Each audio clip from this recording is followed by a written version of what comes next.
All right, let's go check out trailers for the Mario movie.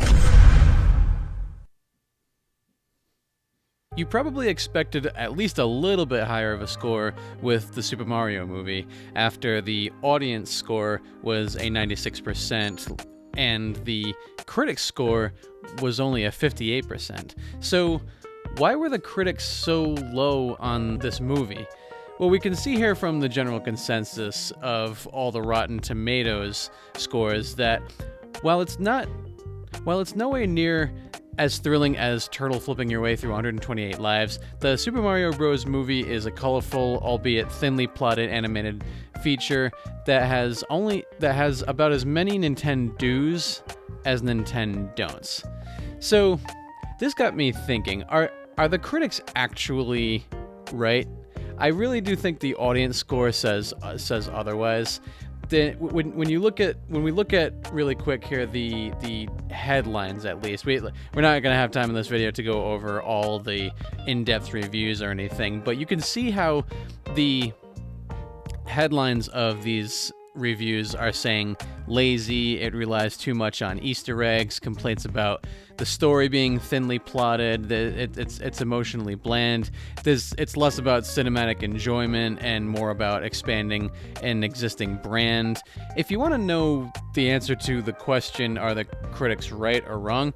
Well, they are right, because that's their opinion, and if they don't enjoy Mario, then there's nothing wrong with not enjoying Mario. So the critics are 100% correct in that that's their opinion. However, when it comes to using those reviews as a way to gauge whether or not you are going to go to watch Mario or whether or not you are going to bring your kids to see Mario, then that's when it becomes a little confusing. What might confuse you is if you are on the fence about your decision to go see Mario, then I'm making this video to help you with these reviews on Rotten Tomatoes, and that this might be a help to you in your decision. So if you're going to the theater to see Mario, then you either grew up on the games or your kids grew up on the games, and either way, you've most likely seen previews of what this movie is like by now. Yes, it is light on plot. Yes, Easter eggs exist. The score is reminiscent of Koji Kondo's original music. There is maybe a small issue of the plot is super thin, but you get that with most Mario games. I mean, like, does anyone remember any Mario game for the plot?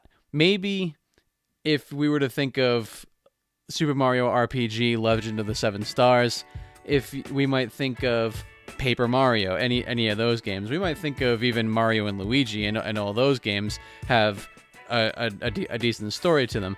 Outside of that, if you're platforming, then you're really not thinking of the story for Mario, because it doesn't matter.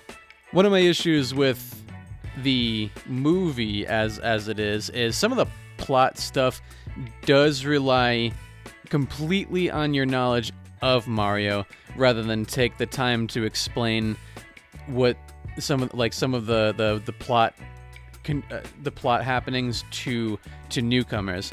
And it really doesn't take away from the film. 95 or 96% of you can reasonably predict the stuff from the movie that it throws at you. I will say, Jack Black is great casting. He makes a great Bowser. He is really fun. I mean, this is not his first rodeo in animation or anything, so he does great, and he's also like super into gaming as well. So I think Jack Black was absolutely spot on casting for Bowser.